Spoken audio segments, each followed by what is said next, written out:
What up?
What up? Take this one, Saga.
What we must immediately acknowledge and recognize that its true value is that the ES has succeeded in 2 years because the purchase of the program was signed on September 16, 2023. It has managed to do in 2 years what the CEO Now, there are continued concerns among fans and officials about the immigration situation surrounding the World Cup.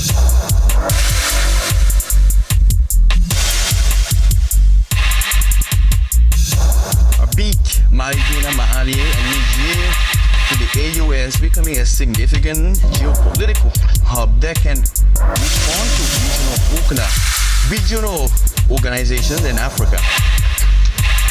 You are right to say that it is becoming so because it is a process. What we must immediately acknowledge and recognize that its true value is that the ES has succeeded in 2 years because the purchase of the electrical company was signed on September 16, 2023. It has managed to do in 2 years what the CEO could not do in 50 years because the CEO is celebrating its 50th anniversary this year. As you can see, there is indeed a unified force, there is a television station, and there is also a bank. You can see that the idea of a common currency within the CDAO has been discussed for a very long time without ever coming to fruition. And you see that in a short space of time, it shows that there is a will. Everything depends on a question of political will that must be activated. And the states of the ESA are clearly demonstrating this. Now, we also need to work on it. These are good foundations, but we need to work on perpetuating them over time so that these institutions and mechanisms that are being implemented can surpass their founding father, because that is when we will say that the institution has really gained weight, because you see that institutions are being created. I will take the example of the Muammar Gaddafi incident as an example. You see that it had difficulty surviving its initiator, and that too is the danger. It is the challenge that the founding fathers of the AES will have to, in any case, work on so that it can become an institution that can go beyond, and that is how we will truly be able to influence regional geopolitics.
Took place in Niger at the headquarters of the AES Unified Force.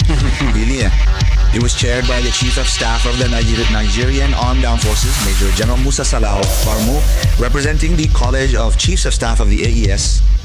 This ceremony marks a new chapter in the conduct of operations of the Unified Force. The summary with Isa Usman. Under military honors and in the presence of several military authorities as well as members of the diplomatic corps, the Unified Force of the Alliance of Sahel States has officially changed command. The handover ceremony took place on Friday, June 12, 2026 at the headquarters of the Unified Force, Magatis. This event marks the transfer of responsibilities between Brigadier General Tawaja Ray, outgoing commander, and Brigadier Sandiara, now at the head of this joint force of IES member countries. A solemn moment in the ceremony. The handover command attribute symbolizes the continuity of the mission and the commitment of the IE forces in the vital security and stability in the Sahel region. After the protocol formalities, the Chief of Staff of the Niger Armed Forces, Major General Mustafa Salamu, representing the College of Chiefs of Staff of the IE, extended his congratulations to the incoming commander. He wished him every success in carrying out his new duties and invited him to continue the efforts undertaken to strengthen the operational effectiveness of the Unified Force, or BOS. For Brigadier General Dawatwa Watraorai, this handover marks the end of a mission led by the Unified Force. As for Brigadier General Alassane Diarra, he now inherits the responsibility of coordinating the actions of this joint force in the service of the security of the member states of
yourself a question that most people are too afraid to voice.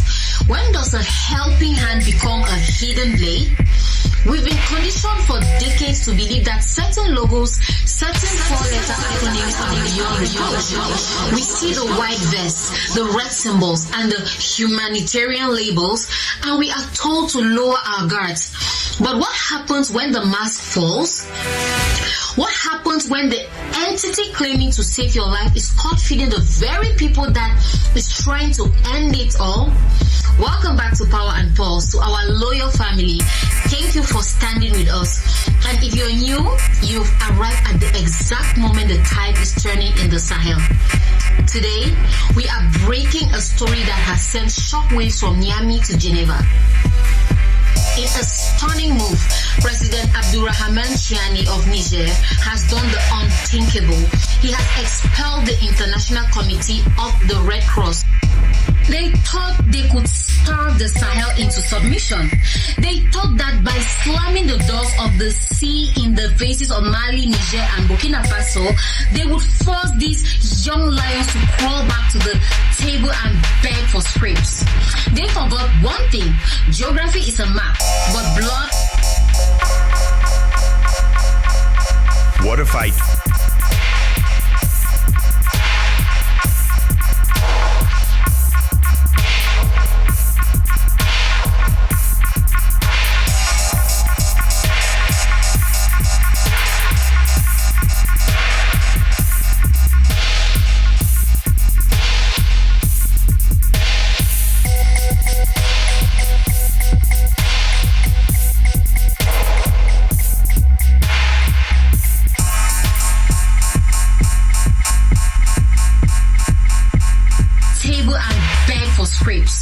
They forgot one thing: geography is a map, but blood is a bond.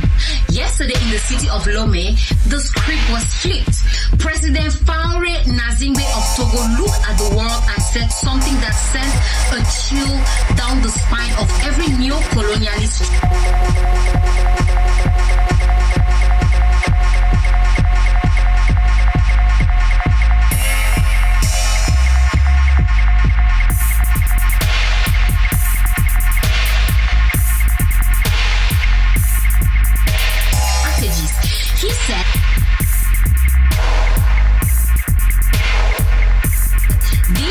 Brothers, this is my blood, and I will never watch my blood suffer. Welcome to Power and Hope.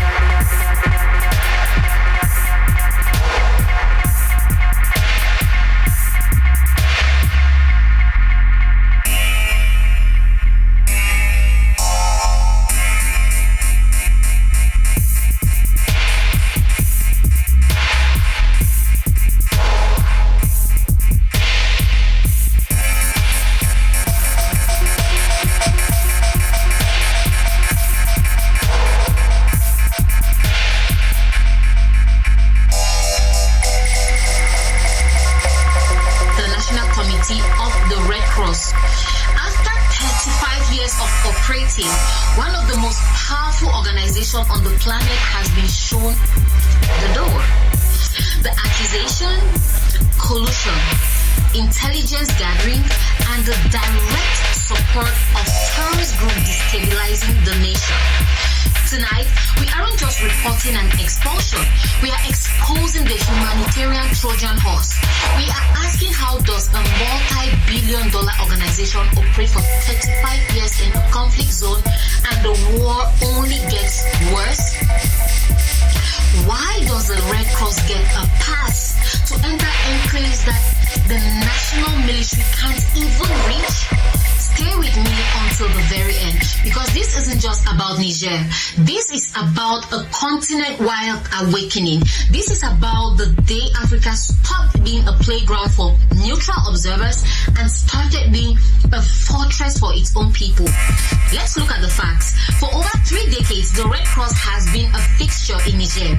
They provided water, they provided medicine, they provided aid, and for a long time, the people of Niger welcomed them. But as the security situation in the Sahel spiraled out of control, a dark pattern began to emerge. President Chiani isn't just making allegations for the sake of drama. No, the government of Niger has been watching. They noticed that when the NGOs first arrived, they didn't want any oversight. They didn't want the government to know where they were going or who they were talking to. They hid behind the word neutrality. But lovely people, let's be real.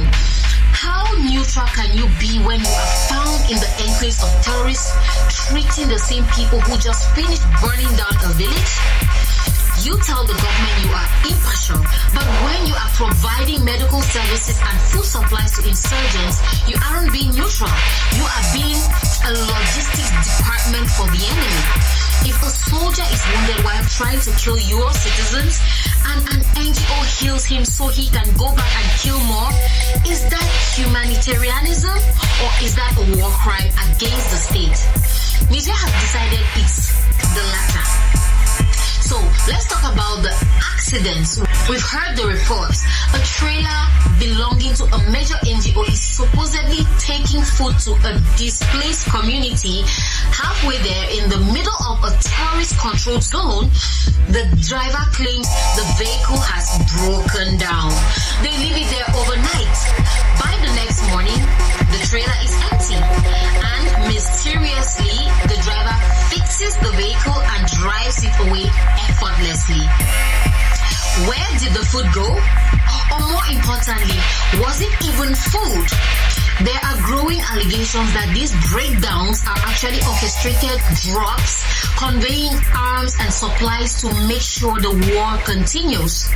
Because why would they want the war to continue? Think about it. If there is no war, there is no crisis. If there is no crisis, there is no funding. If there is no funding, these $1,200,000 a year humanitarian directors lose their jobs and their hard currency. They have a financial interest in the instability of Africa. They aren't here to solve the problem. They are here to manage the misery. Now let's get to the most alarming part of President Chiani's declaration. He didn't just accuse them of feeding terrorists. He accused the Red Cross of being an intelligence gathering outfit. Think about the access these organizations have. They go where the military can't. They talk to everyone. They map out the borders. They gather data on military movements under the guise of aid delivery. President Chiani claims that this data wasn't staying in Niger. It was being relayed to foreign powers. This is a catastrophic breach of trust. If these claims hold weight, and looking at the history of foreign intervention in Africa, why wouldn't they? It means the Red Cross was acting as the eyes and the ears for the same former colonial powers that want to keep the Sahel in a state of permanent chaos. They gather the data, they pass it to their handlers in Europe, and the cycle of dependency continues. Enough is enough. Niger is saying if you want to help, you follow our rules. If you want to play spy, you go back to Geneva. Niger is not alone in this. What we are seeing in Niamey is part of a broader, more aggressive Pan-African movement. Look at Mali, look at Burkina Faso, look at Guinea. These nations are part of the AES, and they are all saying the same thing. Supremacy is non-negotiable. For years, international NGOs operated as a shadow government in Africa. They had more money than local districts, more vehicles than the police, and more authority than the governors. They bypassed government oversight and acted like they owned the land. But the era of unquestioned foreign presence is dead. President Chiani's decision reflects a deep-rooted mistrust that has been simmering for decades. Niger is proving that it would rather define its own future than accept a gift that comes with chains. They are asserting control over their own territory. They are rejecting any involvement that doesn't align with the national interest. This is what unapologetic nationalism looks like. This is what dignity feels like. We need to decolonize our minds about help. For too long, we've been told that we are vulnerable and incapable. We've been told that without these Western organizations, we would simply collapse. But who created the vulnerability? Who funded the groups that destabilized the region? Who benefits when Africa is weak? If you want to play spy, you go back to Geneva. Niger is not alone in this. What we are seeing in Niamey is part of a broader, more aggressive Pan-African movement. Look at Mali. Look at Burkina Faso.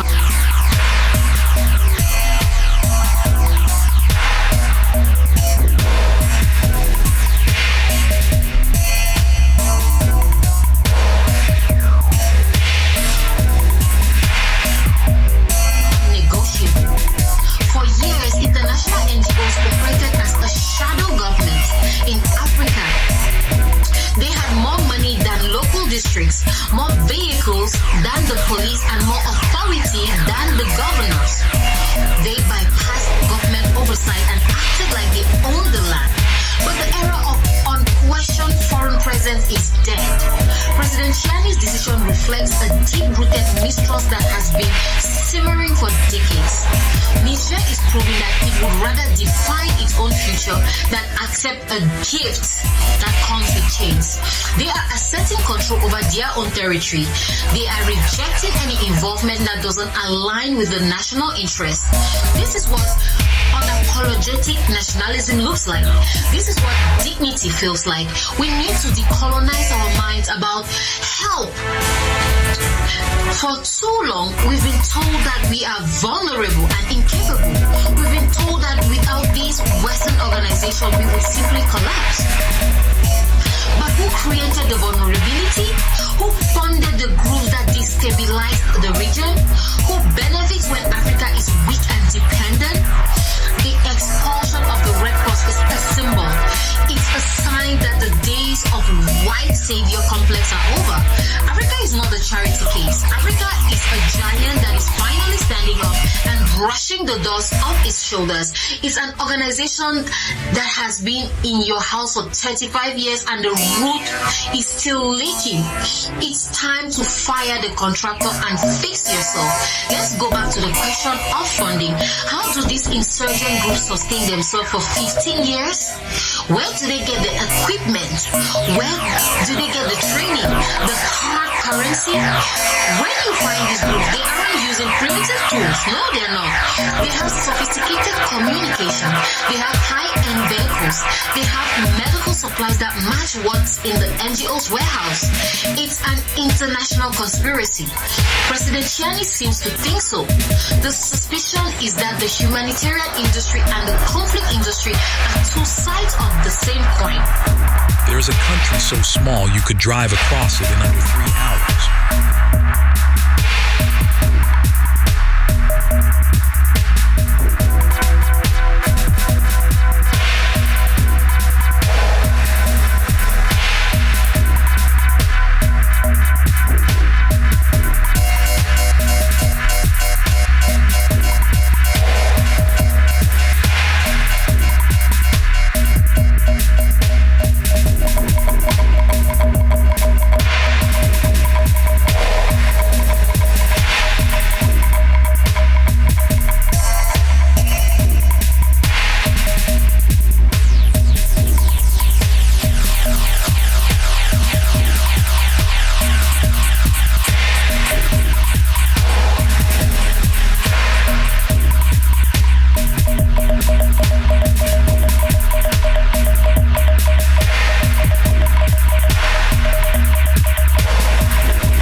some more updates from the recent developments taking place from the field of battle.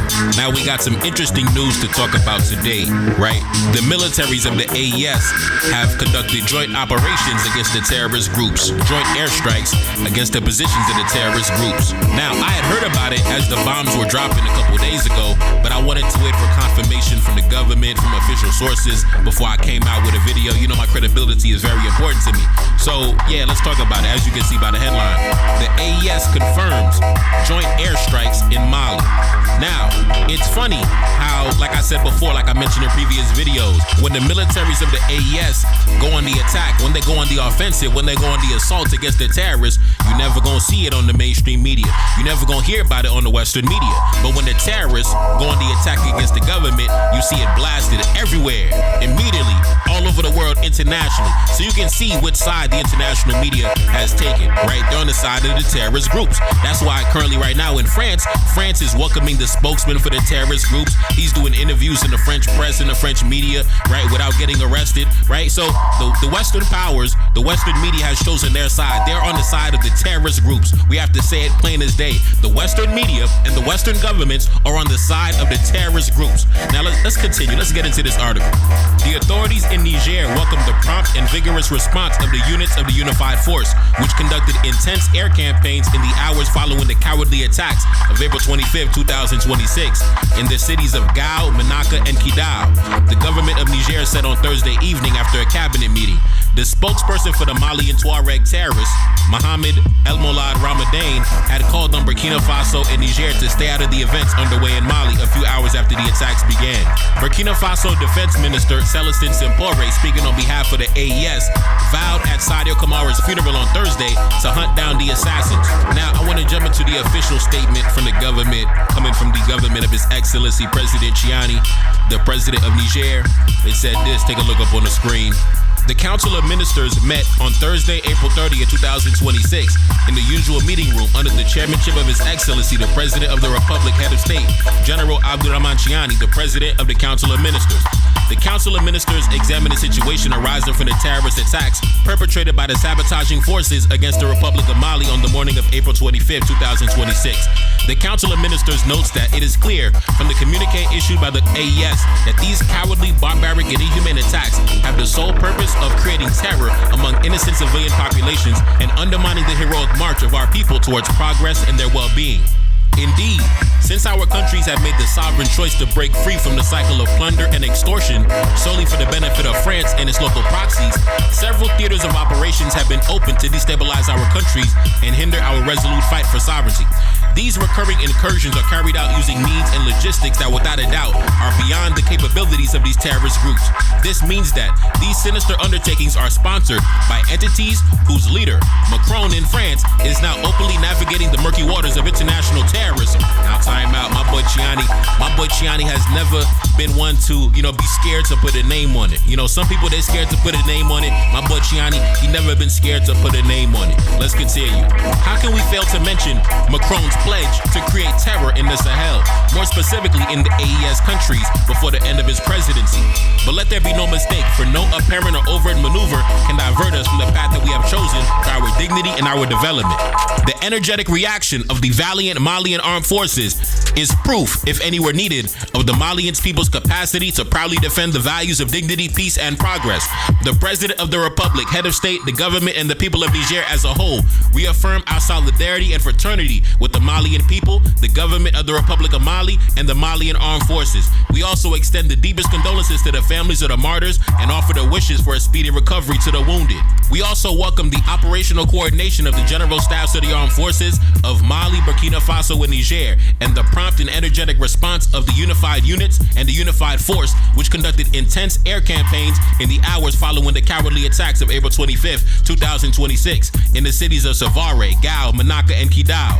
Niger and the other states of the AES reaffirm our commitment and unwavering determination to defend the sovereignty, integrity, and geostrategic and geopolitical interests of the Confederation.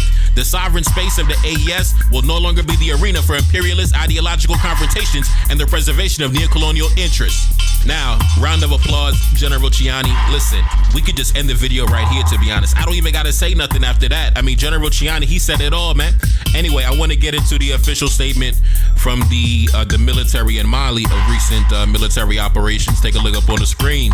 It said this: The General Staff of the Armed Forces informs the nation that as part of ongoing offensive reconnaissance missions in the city of Kidal, following airstrikes carried out on the camp and the governor's office, military aircrafts conducted airstrikes this Wednesday afternoon, April 29, 2026, on a cache of weapons and logistical resources belonging to the terrorist groups.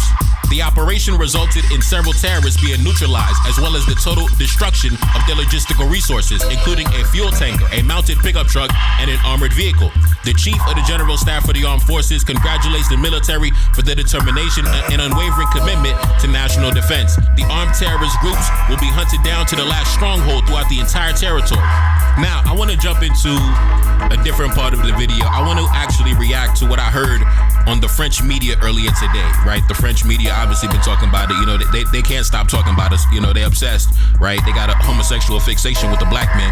But earlier this morning, I saw a discussion in the French media where they were also talking about these joint airstrikes that were carried out by the three militaries of the AES, Burkina Faso, Mali, and Niger, and a few other interesting details as well. So let's get into that, not wasting no time. Play the clip. I'll be right back. Harold, the ruling junta and its allies from Niger and Burkina Faso have... Where they were also talking about these joint air...